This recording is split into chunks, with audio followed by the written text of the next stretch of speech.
I'm pleased to welcome everyone here this afternoon. My name is Dr. Philip Phillips, and I'm the Associate Dean of the University Honors College here at MTSU.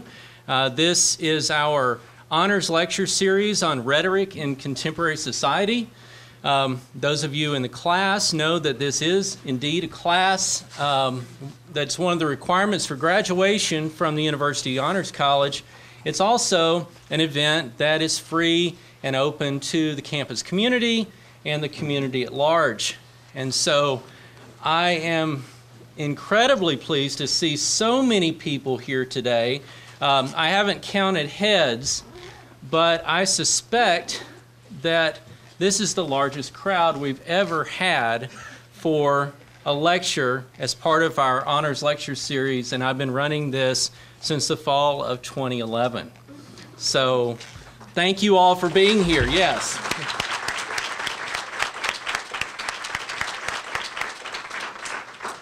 So, one other announcement before we continue. I want to remind everyone that there will be a lecture on Wednesday, March 15th from 2:20 to 3:20 in this room. The topic is the history of xenophobia in America, and the speaker is Elliot Osment, who's an attorney specializing in immigration law. He's also a graduate of MTSU and Vanderbilt Law School. So again, it will be this Wednesday, March 15th from 2:20 to 3:20, and this event is being co-sponsored by the Department of Political Science and the University Honors College. So it's now my pleasure to welcome our guest speaker. Frank E. Dobson, Jr. is Associate Dean of Students, Social Justice and Identity, Director of the Bishop Johnson Black Cultural Center, and the Faculty Head of House of Gillette House at Vanderbilt University. In addition to these roles, Dr. Dobson also teaches at Fisk University. His publications include 2 novels, Rendered Invisible, published in 2010 by Plainview Press, and The Race Is Not Given, published in 1999 by Sterling House, as well as poetry, short fiction, and scholarly work. Most recently, Dr. Dobson has published academic articles on film, dealing with the actors James Edwards and Woody Strode, and on the work of director Spike Lee.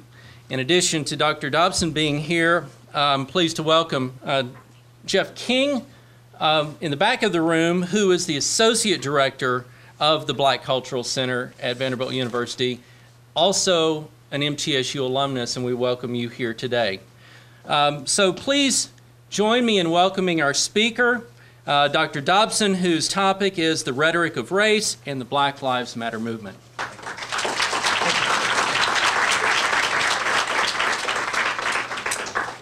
Thank you, Dean Phillips. I'm going to jump right in because the time is short. I have to say this, though. Go Blue Raiders. I know that y'all are going to do well in the NCAA. I just know it. I feel it. And so I just got to say that. And Jeff and I were talking about that on the way here. I'm going to start by talking about the work that I do in film. I want to move to really talking about some of my scholarly work that also touches into creative nonfiction and fiction, and really historical fiction that will really talk about this whole question of Black Lives Matter. But I want to start, actually, because of the technology, with the Forgotten Four. Anyone ever heard of the Forgotten Four? Anyone ever heard of Jackie Robinson? You all have. Well, little known fact that in 1946, before Jackie Robinson broke the color barrier in Major League Baseball, these 4 men broke the color barrier in the NFL. Now, the interesting thing is one of these men is Woody Strode, who's the actor about whom I've written some, and I'm going to talk a little bit about Strode's character. But I want you to see this first to kind of give you this whole notion of really the theme of my work for the last 10 years. It's been on the question of invisibility. Who's been rendered invisible, and why, and how? And so we're going to start with the invisibility that Strode and others have suffered, and then I want to move into talking about his film work, and then from that, I hope to move into a discussion of some of my work that really touches on the Black Lives Matter movement. But I want to start with this. This is a short, brief clip from the documentary that the NFL put out on The Forgotten Four, and I would commend to you all to see the full-length documentary. In the early 20th century, there is a segregated America. And that happens in sports as well. Even if you were a star athlete, the rules of segregation were still enforced. It had to be awful, knowing that you were better than everyone and not allowed to play. Before Jackie Robinson, there was Kenny Washington. When Kenny Washington set foot on the UCLA campus, he was already a star. He could do everything. Marion Motley. He was just a man among boys. The guy like that coming through the line, it scares you. Bill Willis. Bill was a great player. His style was giving all-out effort all the time. And Woody Strode. He had the reputation of being the perfect physical specimen. His development as an athlete was just natural. These four men were celebrated on the fields on Saturday. But they were not drafted in the NFL because the league was segregated.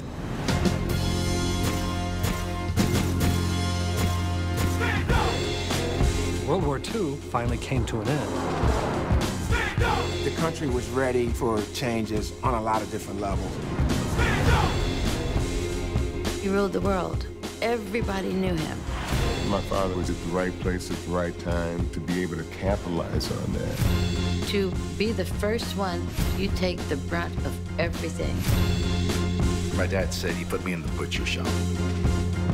It's funny when the movement makes the mainstream, but still don't do a bruise a dream. Produce a new level of youth unseen. He looks at me, he says, it's hell to be black.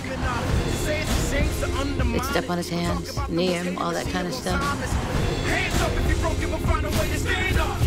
These men integrating football a year before Jackie Robinson is crucially important.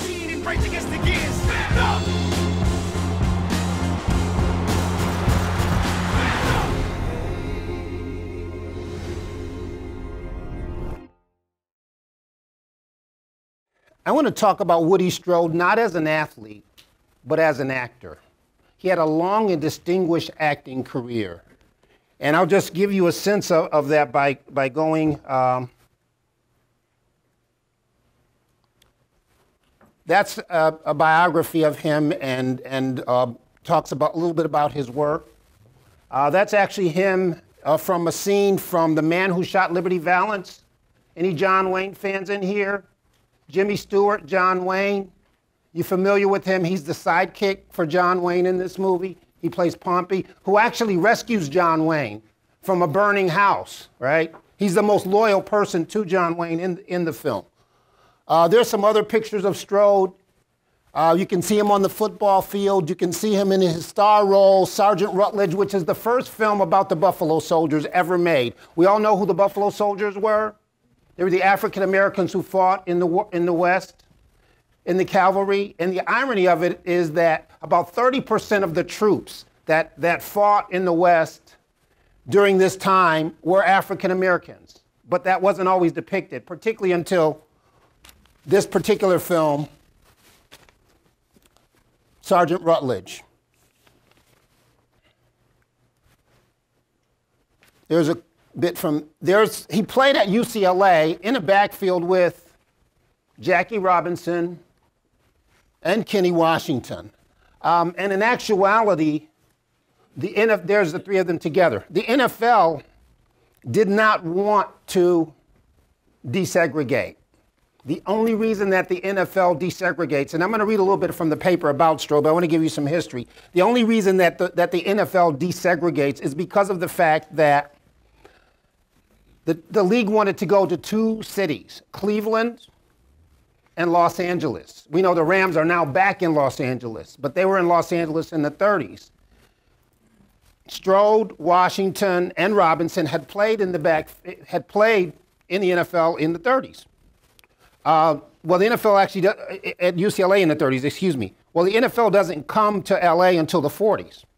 By that point, both Strode and Washington are past their prime, but the city fathers of LA liked and had a fondness for Kenny Washington so much that they said that the only way we'll give you this stadium and you can get this team in LA is if you put Kenny Washington on the team.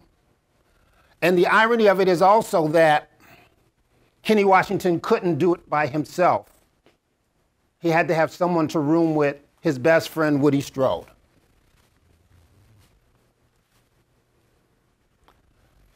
This is a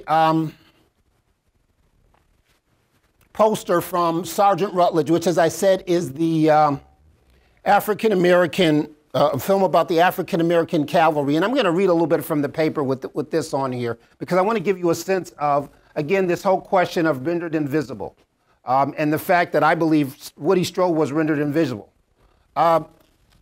Woody Strode plays Sergeant Braxton Rutledge in the movie. He plays the title character. The film is about the Buffalo Soldiers. Let me just read this to you. Woody Strode, in speaking of his role in the John Ford Western, and if you know John Ford, you know that John Ford was an Academy Award-winning director of Westerns. Woody Strode, in speaking of his role in the John Ford Western, Sergeant Rutledge says the following. Do I need to turn myself on? I'm good. I'm good, okay. Says the following: "You never seen a Negro come off a mountain like John Wayne before. I had the greatest glory hallelujah ride across the Pecos River, and I did it myself. I carried the whole black race across that river." Strode experienced a long career as an actor, working with some of film's most heralded directors: John Ford, Stanley Kubrick, Louis Milestone, Sergio Leone. Yet Strode's stature as an actor has been characterized by some as that of a former athlete whose roles catered to negative racial stereotypes. However, and I wrote this paper in 2014, however, during the 100th anniversary of Strode's birth in 1914, it is time that his career and his performances being reevaluated, particularly his roles in the films of John Ford. Strode worked in 4 of John Ford's films, and there was a close and complex relationship. They were friends for life. Thus, in a close examination of his performances in Ford's Sergeant Rutledge and The Man Who Shot Liberty Valance will show not a stereotypical portrayal of black masculinity, but an incisive interrogation of racial injustice and stereotypes. Examining these films and the relationships these two men had opens up a needed discussion about the status of Strode as an important yet neglected black actor whose roles in a number of films served to critique and attack historical racism. The nature of this critique is rooted in a trusting friendship between the men, a friendship which was showcased both on the screen and in real life in a cross-racial collaboration that was unique, enduring, and worthy of more attention. But the irony of this, and you'll see this over and over again when you see Strode cast essentially in a starring role, is he doesn't get top billing. You would not know from this poster that indeed Sergeant Rutledge is here. You would think that this is Sergeant Rutledge, Jeffrey Hunter. But over and over again, even though he might have been cast as so-called the title character, or even in the film The Professionals, you'll see him on the poster, where you'll see all 4 of the stars, Burt Lancaster, et cetera, and him, but his name won't be mentioned. Again, he's kind of rendered invisible. We got to remember the time when this film came out, in 1960. There's another example. And again, you see Woody Strode, Jeffrey Hunter, Constance Tower, Billy Burke, and maybe little right there, Woody Strode. Continuing on in the paper, in his work, Toms, Coons, Mulattoes, and Mammies, An Interpretive History of Blacks in American Film, Donald Bogle says this about the actor. Strode had his best and most serious role in John Ford's Sergeant Rutledge, but Ford's epic was an exception to the general run of movies Strode worked in. In subsequent films such as Spartacus, The Last Voyage, The Sins of Rachel Cade, Two Rode Together, The Man Who Shot Liberty Valance, The Professionals, and Shalako, Strode found himself again bare-chested with muscles bulging and teeth gleaming. With these words, Bogle consigned Strode to the dungeon of the Black Buck. Moreover, rather than closely addressing the roles that Strode played in these films, Bogle simply labels Strode's career as one which can be relegated to the realm of the stereotype. Earlier, within the single page which Bogle's work devotes to Strode's law career, he says nothing to suggest that Strode is an important figure in Black and American film history. Instead, he writes this about Strode. With his magnificent physique and spectacular style, quick eyes that flash and dart malevolently, gleaming white teeth, fixing a broad smile, and biceps and triceps that he was quick to flex. Strode became the movie's most noticeable black muscle man, appearing in adventure stories and spectacle. Vogel says these comments regarding Strode's early career in the 50s, but one gets the sense that this is his estimation of the entirety of Strode's work in film. For Strode, as a black athlete turned actor, there seems to have been a double challenge, one which Charlene Register discusses in her essay, From the Gridiron and the Boxing Ring to the Cinema Screen. And she writes, the African-American actor was transformed on the screen. The African-American athlete was transformed on the screen. He represented both danger and desire, binary opposites, resulting in a problematized image. It thus appears that the black male athlete has always been a viable commodity and a point of exploitation for the cinema industry. Register's contention is crucial to consider in any discussion of Strode's long acting career because it brings to the fore this question. At what point should one disregard his athletic career and examine his acting career solely on its merits? Moreover, at what point can one look beyond his physique or at least focus on something more than simply that when discussing his acting career? And so that's one of the things that I'm contending is that he was 6'4", strapping, incredible physique. He's actually in the film Sergeant Rutledge, which I commend to you. He's actually on trial for the rape of, you guessed it, a white woman. Should I spoil the plot and tell you that I'm sorry? He's innocent. Of course he is, right? You know? But the film is really John Ford's attempt to do several things, one of which is to pay homage to the Buffalo Soldiers, but also to really address race, the question of race. This is 1960, right? Race is on the forefront of American society. And so clearly this is a film where one would think it would have catapulted Strode to star billing, and it did not. There's another picture. Again, he had an incredible physique, and he's in his 40s at this point. Yeah, he's in his 40s at this point. He also stars in Pork Chop Hill opposite Gregory Peck. This is he with another African-American actor that doesn't get nearly enough play or recognition, James Edwards. His 1949 film, Home of the Brave, opposite Lloyd Bridges, is really one of the most important films, I think, in the last 50 years of the past century. I know it's 49, but I'll just move it back a little bit. It's, again, a film about race. It's a film about camaraderie. It's a film about America and who is and who isn't an American. And you have these African-American men and others who are struggling with the question of their Americanness. It's actually Pork Chop Hill is a part of the subgenre of war films called the platoon movie, where directors like Louis Milestone in this film and others were taking multiracial platoons. So in this film, you have a white captain played by Gregory Peck. You have a sergeant and enlisted man played by Edwards and Strode. You also have an Asian, you have an Italian, and it's sort of like we're going to put all these men together and we're going to test the whole question of what it does mean to be an American. What does it mean to have allegiance or not? And as a matter of fact, in this particular scene, this scene is really poignant because Strode doesn't want to fight this war. At some point, he says to Gregory Peck, why do I want to go up this hill, Pork Chop Hill? You ought to see where I live back home.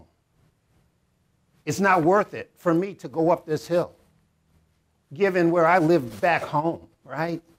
And what James Edwards says to him as he grabs his arm is, I've got a special interest in you, looking at his black skin and his own black skin. Because again, the question for Edwards is, going back to World War II, when the African-American newspapers were waging what they called the Double V campaign. Any of y'all ever heard of the Double V campaign? Where African-American newspapers like the Chicago Defender and the Pittsburgh Courier were saying to African-Americans during World War II, we want Double V. We want victory over our enemies abroad, And in doing that, African-American soldier, you won victory over racism at home. The Strode character has none of that. So it's a really important film as well. Okay, what just happened? Okay, here we go. Spartacus. Woody Strode stars in Spartacus opposite Kirk Douglas. You can see that sort of, and again, you don't see him having any billing at all. There's another scene of him. He actually plays, actually predictably, he dies in the film. I'm sorry, I'm spoiling it for y'all. But the interesting thing is he gets nominated for the Golden Globe Award. They weren't nominating African Americans for Golden Globes in 1960, right? They weren't, right? We hear all this stuff about Academy Awards. He gets nominated. He doesn't win, but he gets nominated, yet he doesn't get any billing. And so over and over again, there's another picture of him. This is an interesting scene because in actuality, he sacrifices his own life for the life of the character played by Kirk Douglas. I'm spoiling the film for you.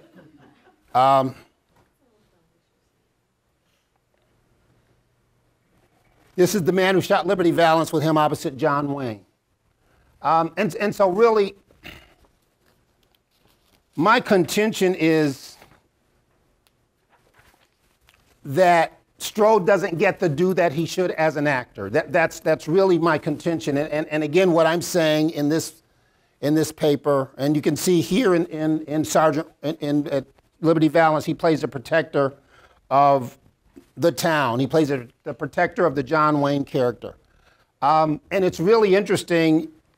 It's a very worthwhile film because of the fact that in talking about the taming of the West, John Ford makes sure to position the Woody Strode character in incredible scenes that speak to his alienation from this town, Shinbone, that's being tamed, if you will.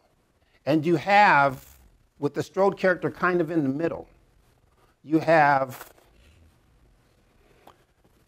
the John Wayne character wanting to tame the West with the gun. I'm going to drive all the bad guys out. You have the other character played by Jimmy Stewart who wants to tame the West with the books and with learning and with education. That's the professionals. And there's an incredible scene which, there are actually two incredible scenes. One of them is with the town deciding they're going to elect a mayor. Again, this is the so-called Wild West. So as the men are walking into the saloon that's been transformed into sort of the voting place, Woody Strode is sitting in a chair with the shotgun as the men are coming in to vote. They pass him by. Why do I say the men?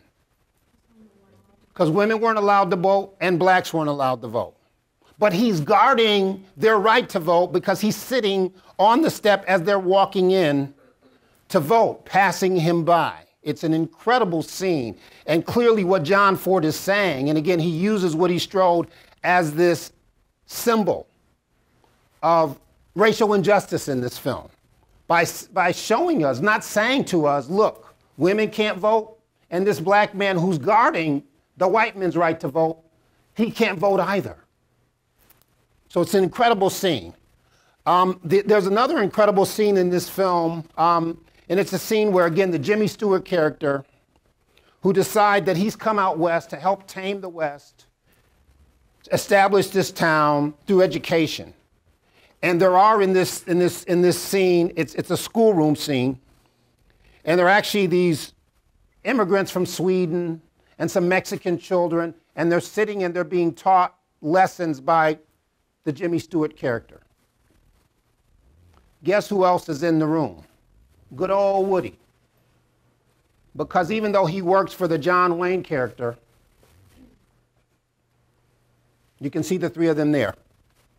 Jimmy Stewart, John Wayne, Woody Strode. even though Pompey works for Tom Donovan, he wants to get an education. And so he's standing up at some point trying to recite something from the Constitution. And as he's struggling to talk about the Constitution, there's a picture in back of him in this scene of Abraham Lincoln, the great emancipator. The irony of this scene is that at some point, as he's struggling to talk about this, who do you think comes in the room? Tom Donovan, not really his master, his employer. And he says to him, Pompey, this education is not for you. I pay you to do what? Work in the fields. What are you doing in this classroom? Get back to the fields. And it's John Ford's way of saying again that for the African American, and you got to remember, John Ford is not African American. He's white, he's Irish. But he's looking at the whole struggle for full dignity, full rights, by looking at and using the Woody Strode character over and over again in films. Another film of Strode.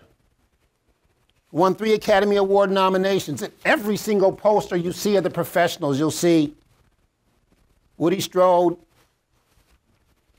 there. But where's his name? It ain't there, y'all. It's not there. Even when he gets sort of top billing, he doesn't get top billing. Until this film. Black Jesus. Yeah, I know. It's an interesting film. It's a 1969 film, and it's actually an Italian film. It's an Italian film. What Woody Strode does is he actually goes to Italy. And he talks about it in his autobiography, Gold Dust, where he says Italy makes him a star. Because at some point he realizes he's never going to get top billing in America. He's never going to be a leading man in America. He has leading man's looks. He definitely has a leading man's physique. And so this particular film, Black Jesus, is an interesting film because it's his one real starring role. Even in Sergeant Rutledge, where he plays the title character, he doesn't get top billing. And so I've actually written a paper where I talk about Woody Strode's Italian period, where he goes to Italy and makes something like 11 films. He makes a bunch of films, and some of them are really bad films. This particular film, Black Jesus, is a curious kind of film because it's based upon the Congolese, the life of Patrice Lumumba, the African freedom fighter. You know, this was a time when African nations were overthrowing colonial domination. And so in this film, he plays Lalubi. It's based upon Lumumba and the trial and the death and the execution of Lumumba. But he has to go to Italy to realize this. And this is 1969. And so the irony of this, again, there's the physique. The irony of this is that when you see this, Black Jesus, what do y'all think of when you saw this? Any thoughts? There's no wrong answers. Well, I'll tell you, I've done some work and some scholarly work in blaxploitation movies like Sweet Sweet Speck and Superfly and Shaft and some of those movies. So when this film gets brought to America, rather than publicizing it and marketing it as a film about an African nation overthrowing colonial domination, they try to market it as a blaxploitation film. Set in Africa? I mean, literally, Black Jesus, you think with the fur coat but that's not it. And again, so it doesn't work. But again, he's trying to gain prominence. He's trying to become less invisible over and over again in his work. That's a picture of him. He even stars in a documentary on the rodeo. This is 1972, along with Muhammad Ali. Many of his roles are in Westerns. And so he was an apt person to be starring in and featured in this documentary about African-American cowboys. This is at the height of Ali's prominence, of course, early 70s.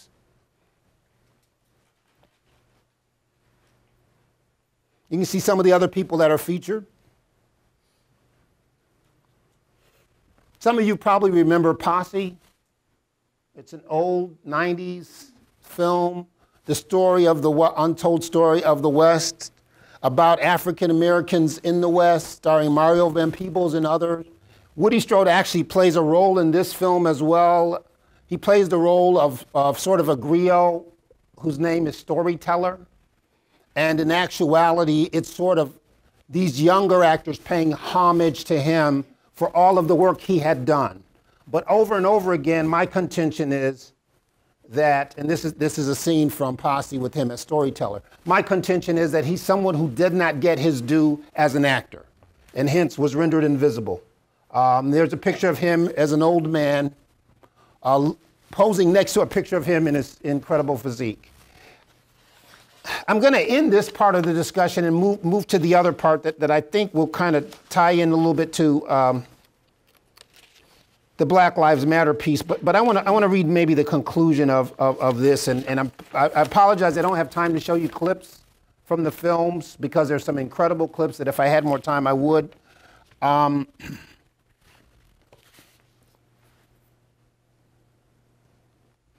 I'll end with this, and then I want to move on. The nature of the relationship, because in this paper I'm talking about the relationship between Strode and Ford, was one of depth and complexity. As much as John Ford cast Woody Strode in roles in which the black actor was in the protective custody of a white co-star, and I talk about that over and over again, even when he has top billing, he's sort of in the protective custody of a white co-star. It can also be argued that Strode's very career was in the protective custody of John Ford, at least for a period of time. Strode, in discussing his relationship with the famed Italian director Sergio Leone, says the following: "Once Upon a Time in the West was the only picture I did for Sergio Leone. Unfortunately, Sergio is dead today, but if you checked with his office, you'd find he has an autographed picture from John Ford. On the picture, Ford wrote, 'If there's anything I can do to help make Woody a star, I'll do it for free.' The cross-racial relationship between Ford and Strode is one which demands more examination, but suffice it to say that perhaps in the final estimation, John Ford and Woody Strode were in the protective custody of one another, marking a strange yet touching relationship. Clearly there was love and respect and loyalty, and it is those qualities which are evident in Strode's performances in Sergeant Rutledge and Liberty Valance. The theme song for Sergeant Rutledge, Captain Buffalo, is a tribute, one which seeks to enforce the myth-making of the film. Have you ever seen a soldier in the U.S. Cavalry who is built like Lookout Mountain, taller than a redwood tree? Those lines, along with others in the song, which compare Captain Buffalo to the mythic John Henry, paint a picture of what John Ford was trying to do both within the film and for the career of Woody Strode. As Kalinick states in her discussion of the song expresses what the film cannot depict, a powerful black male. For John Ford, Woody Strode was an apt figure to characterize that powerful black male. Moreover, Strode was for John Ford the loyal black male figure, the actor to whom he turned over and over again to make statements about racism and to also help sustain the career of one of his closest and dearest friends, theirs being a complex cross-racial friendship. Big Black Woody Strode is the vehicle that John Ford uses to comment on racism and hegemony, as any close analysis of the characters played by Woody Strode will yield a powerful critique of the master narrative of the American West. Within these characters of Braxton, Rutledge, and Pompey is to be found an abiding, quiet dignity, integrity, and loyalty which serve to counter prevailing stereotypes regarding black masculinity. Additionally, the black male characters in these two films countered the notion that it was white males alone who won or tamed the Western frontier. Finally, it is clear that the partnership of John Ford and Woody Strode is a filmic friendship which deserves more critical attention and appreciation for the varied ways in which Ford utilized a talented black actor to make timely statements about social injustice and to expose the inherent flaws in the master narrative of the West. I'm going to stop here, and I got something else I want to share with y'all, but y'all have any questions about this? Comments, thoughts? Yes, sir. Do you think that the lack of him being represented on the billboards, like the posters for the films, Woody Strode, do you think it's primarily due to the film companies having, like, you know, being racist towards him and not wanting to show him, or do you think it's primarily because they understood that the target audience wouldn't receive the film well and wouldn't go to the film seeing a black male on the billboard as the top bill?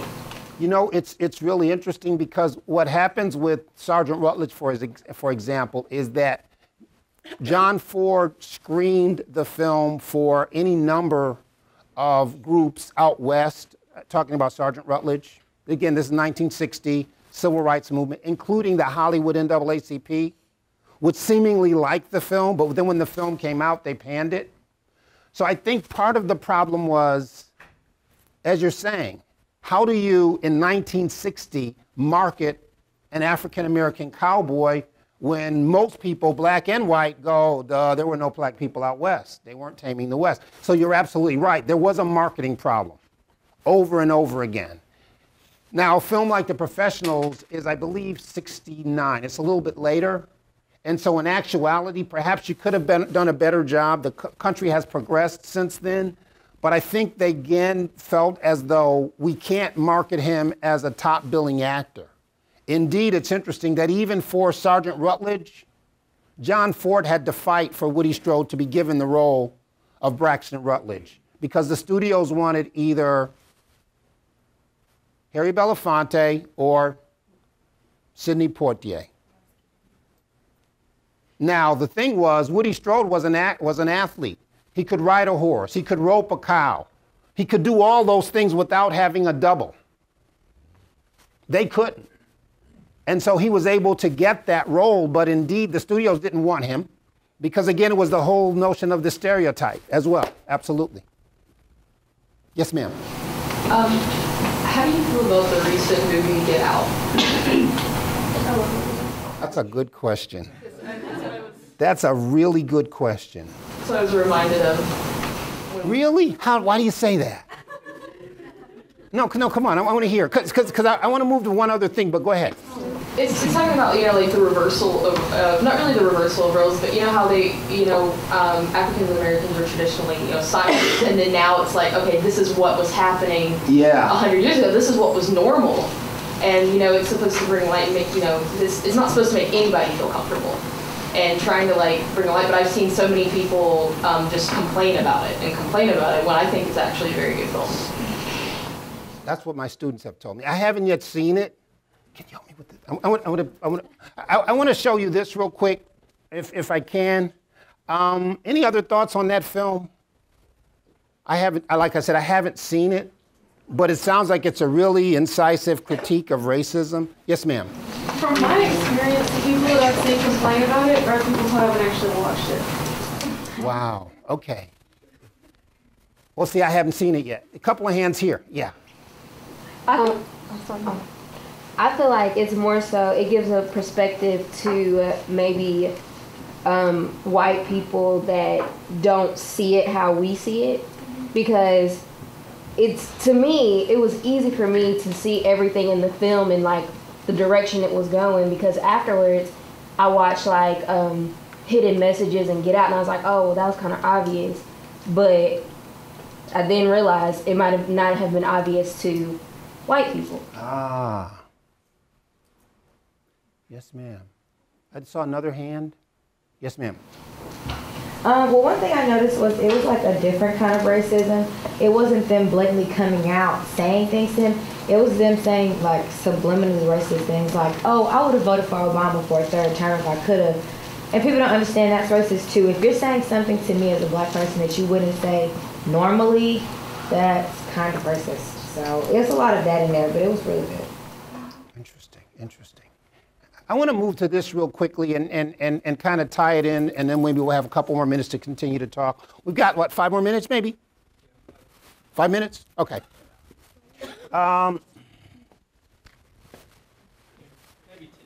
Maybe 10, okay.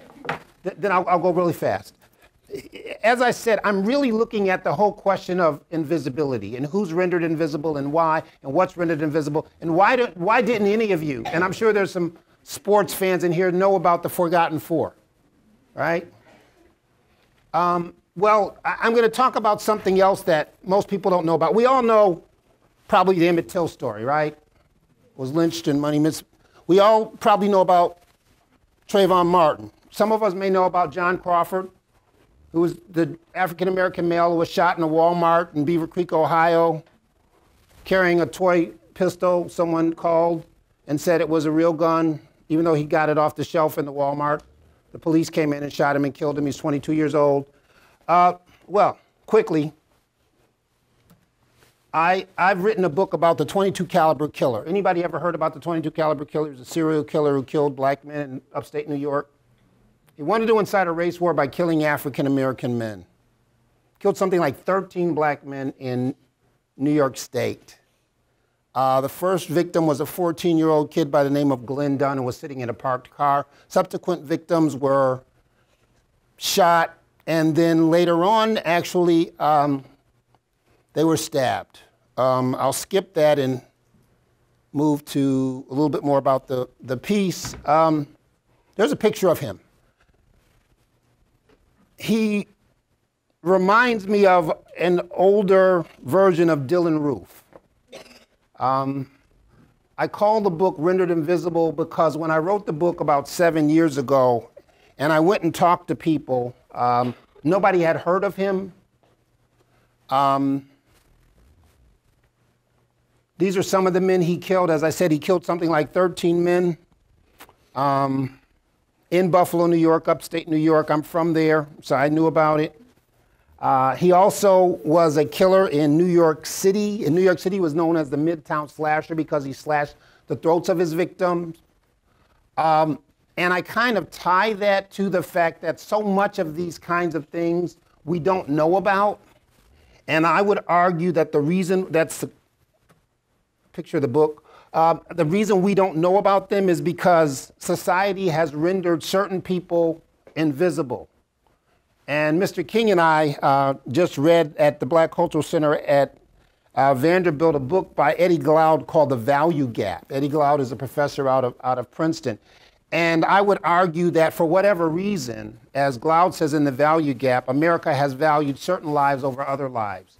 White lives, wealthy lives over these lives. And so hence, you don't know about their stories because someone has said they're less valuable. Any of you ever heard of the Atlanta child murders? Happened at the same time as the serial killings in Buffalo, New York. Something like 29 African-American children were kidnapped and murdered. And it's so interesting. I talk with Atlantans, and they don't know about these murders. There was a book written by Tony K. Bambara entitled Those Bones Are Not My Child. There's actually been a made-for-TV movie about that. But again, there was abduction after abduction, and then they would find the bodies. There was actually also at the same time, and the reason I mention the Atlanta child murders and what I'm going to talk about real quickly now, the MOVE bombing. There was a bombing of an African-American neighborhood in Philadelphia in 1985. Any of you know about that MOVE bombing? They actually dropped a bomb on a city block of row homes. And you know what happens with row homes? It spreads, and so that's what you had. John Edgar Wideman wrote the book Philadelphia Fire about that. And so when I read Philadelphia Fire and I read Those Bones Are Not My Child, I realized I could write Rendered Invisible because they kind of gave me the permission. I also write about the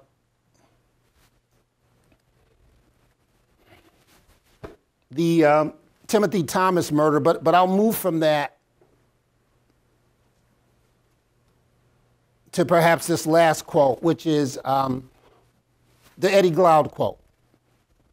The value gap, the belief that white people matter more than others, and how this mindset is entrenched within American values, practices, and systems. And I guess what I would say to y'all as I'm closing here is that I think it's the reason that Woody Strode tried so hard to gain stardom, and it was so elusive for him that at some point he expatriates himself to Italy to try to become a leading star or a leading man because Hollywood's just not having it. And I think it's the same reason why, unfortunately, the forgotten four have been forgotten.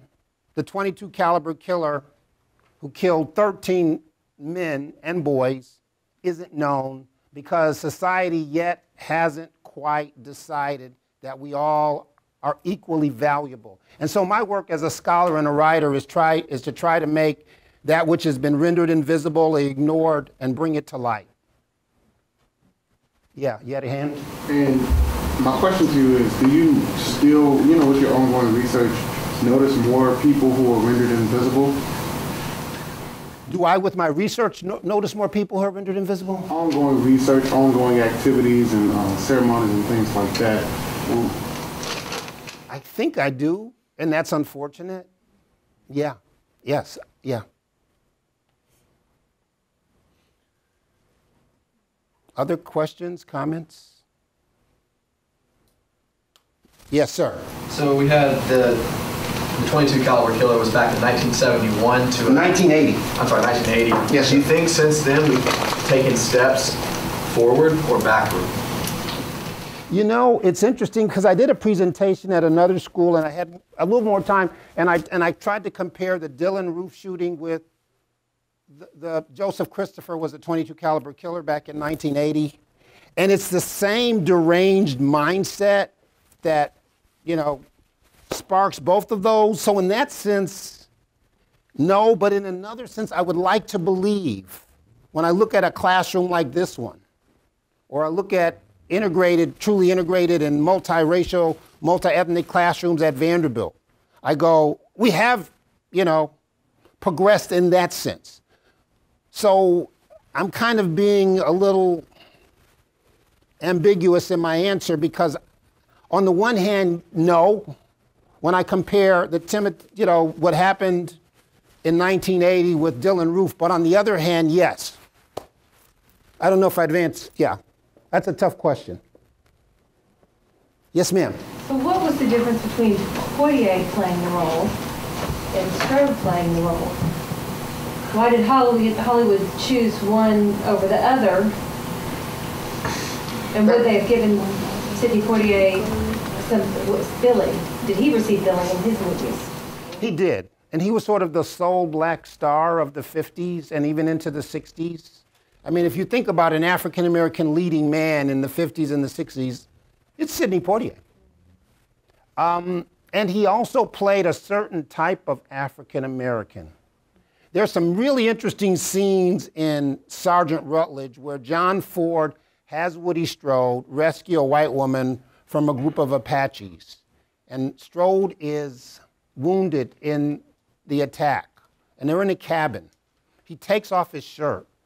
She tries to attend to him, and he's got these big bulging muscles. John Ford's doing that on purpose, right? Because the whole question of black men and white women, this is 1960. We're not talking interracial relationships back then.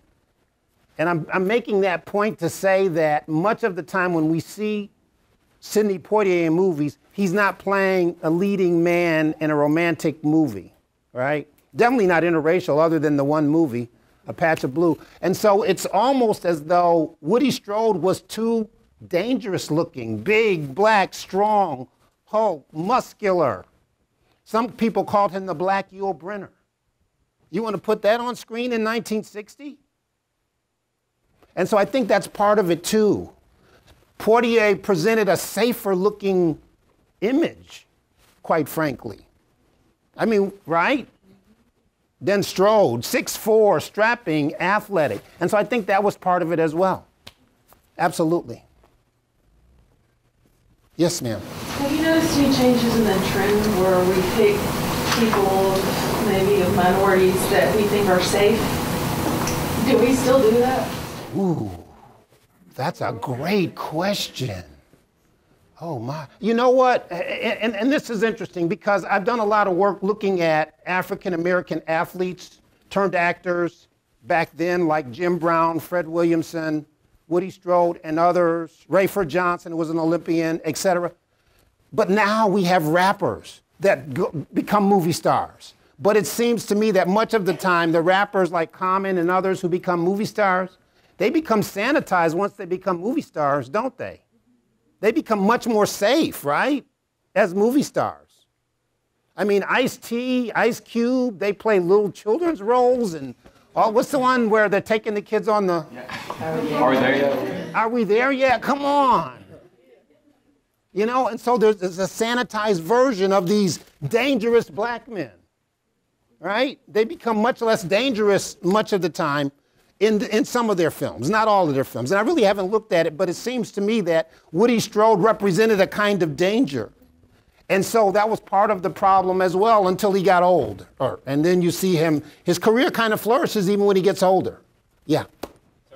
Last question. Oh, sorry. So that almost kind of reminds me of a little bit of the relationship between like Quentin Tarantino and Samuel L. Jackson. That was another kind of relationship because I was thinking of, like, you know, you talk about Westerns, I was thinking of Django and all that other stuff. Yeah, and you know, some might argue if you see enough of the Westerns with Woody Strode that he's the original Django. Thank you all.